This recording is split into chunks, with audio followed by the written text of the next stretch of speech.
राधे राधे मेरे प्यारे भाइयों बहनों माताओं व बंधुओं। आज उत्पन्ना एकादशी के दिन मैं आपके लिए लाई हूँ यम गीता।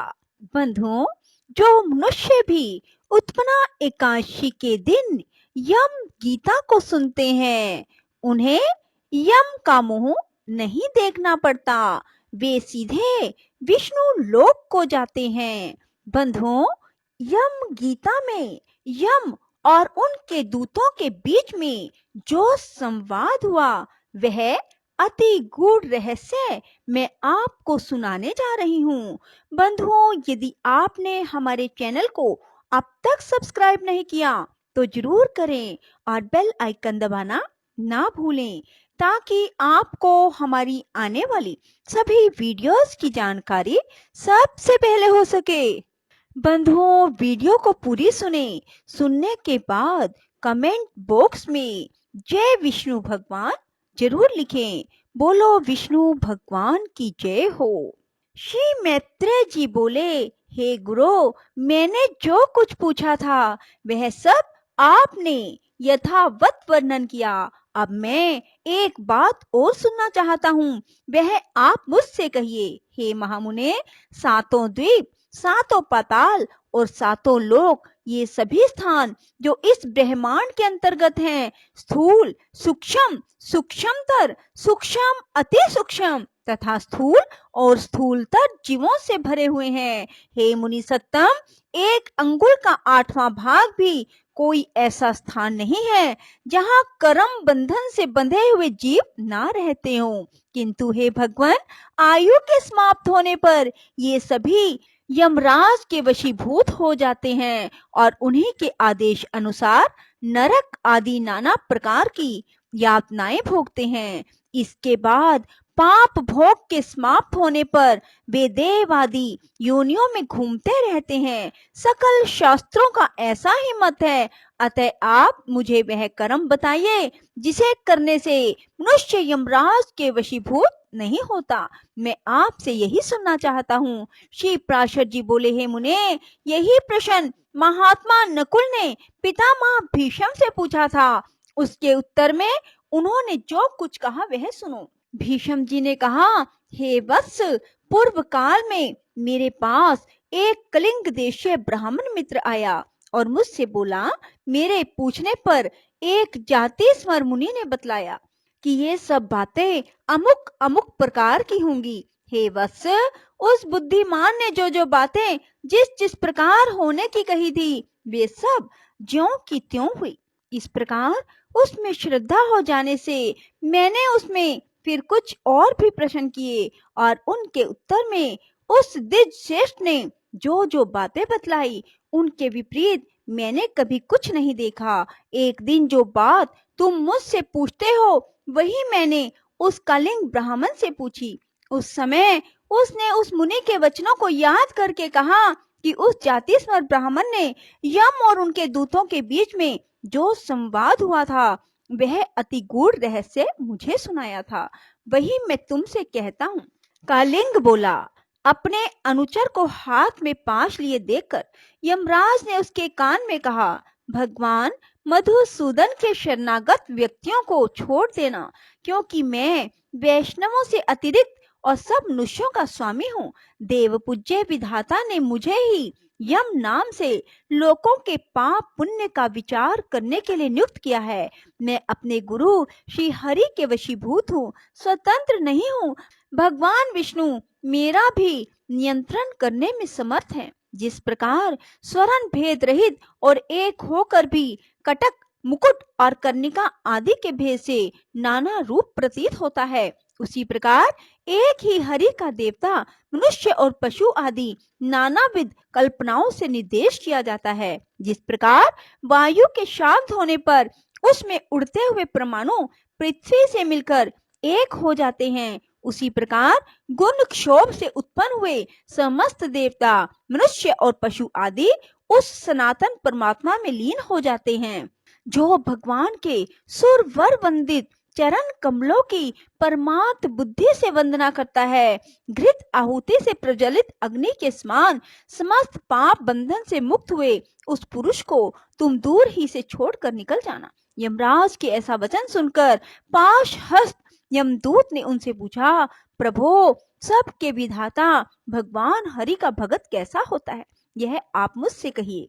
यमराज बोले, जो पुरुष अपने वरण धर्म से विचलित नहीं होता, अपने सुहृद और विपक्षियों के प्रति समान भाव रखता है, किसी का द्रव्य हरण नहीं करता, किसी जीव की हिंसा नहीं करता, उस अत्यंत राग आदि शून्य और निर्मल चित्त व्यक्ति को भगवान विष्णु का भगत जानो। जिस निर्मल मति का चित्त कली कलमश रूप मल से मलिन हुआ और जिसने अपने हृदय में श्री जनार्दन को बसाया हुआ है, उस मनुष्य को भगवान का अति भक्त समझो, जो एकांत में पड़े हुए दूसरे के सोने को देखकर भी उसे अपनी बुद्धि द्वारा तृण के समान समझता है और निरंतर भगवान का अनन्य भाव से चिंतन करता है, उस नरश्रेष्ठ को विष्णु का भगत जानो। कहाँ तो स्फटिक गिरी शिला के समान अति निर्मल भगवान विष्णु और कहाँ मनुष्य के चित्त में रहने वाले राग द्वेष आदि दोष। हिम कर के किरण जाल में अग्नि तेज की उष्णता कभी नहीं रह सकती। जो व्यक्ति निर्मल चित्त, मात्सर्य रहित, प्रशांत, शुद्ध चरित्र, समस्त जीवों का सुहृद, प्रिय और हितवादी, अभिमान एवं माया से रहित होता है, उसके हृदय में भगवान वासुदेव सर्वदा विराजमान रहते हैं। उन सनातन भगवान के हृदय में विराजमान होने पर पुरुष इस जगत में सौम्य मूर्ति हो जाता है।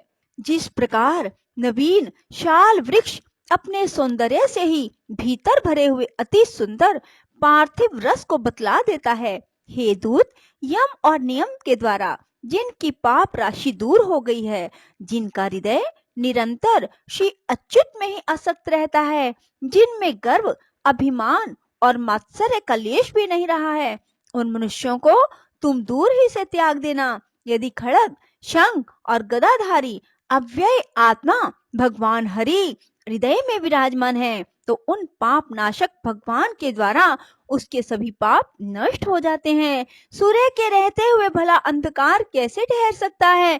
जो पुरुष दूसरों का धन हरण करता है, जीवों की हिंसा करता है, मिथ्या और कटु भाषण करता है, उस अशुभ कर्मोन्मत्त दुष्ट बुद्धि के हृदय में भगवान अनंत नहीं टिक सकते।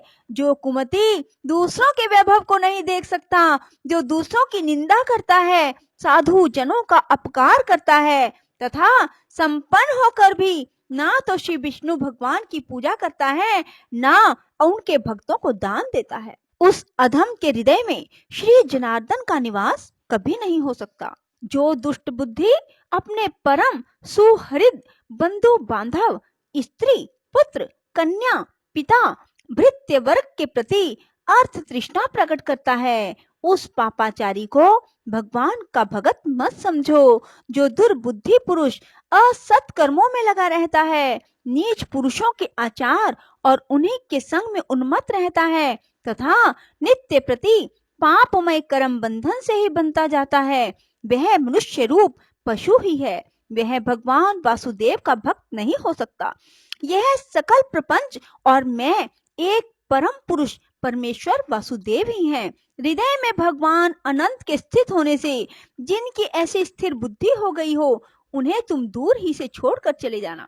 हे कमल नयन, हे वासुदेव, हे विष्णु, हे धरणीधर, हे अच्युत, हे शंख चक्र पाणे, आप हमें शरण दीजिए। जो लोग इस प्रकार पुकारते हो, उन निष्पाप व्यक्तियों को तुम दूर से ही त्याग देना। जिस पुरुष श्रेष्ठ के अंतःकरण में वे अव्यय आत्मा भगवान विराजते हैं, उनका जहां तक दृष्टिपात होता है, वहां तक भगवान के चक्र के प्रभाव से अपने बल वीर्य नष्ट हो जाने के कारण तुम्हारी अथवा मेरी गति नहीं हो सकती। वह महापुरुष तो अन्य बैकुंठ आदि लोकों का पात्र है।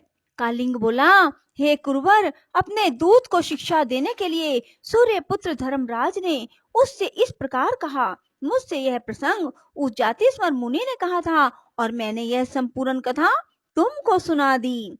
श्री भीष्म जी बोले, हे नकुल, पूर्व काल में कालिंग देश से आए हुए उस महात्मा ब्राह्मण ने प्रसन्न होकर मुझे यह सब विषय सुनाया। हे बस वही संपूर्ण वृतांत जिस प्रकार की इस संसार सागर में एक विष्णु भगवान को छोड़कर जीव का और कोई रक्षक नहीं है, मैंने ज्यों का त्यों तुम्हें सुना दिया। जिसका हृदय निरंतर भगवत परायण रहता है, उसका यम, यमदूत, यमपाश, यमदंड अथवा यम यातना कुछ भी नहीं बिगाड़ सकती। श्री प्राशर जी बोले, हे मुने, तुम्हारे प्रश्न के अनुसार जो कुछ यम ने कहा था वह सब मैंने तुम्हें भली प्रकार सुना दिया।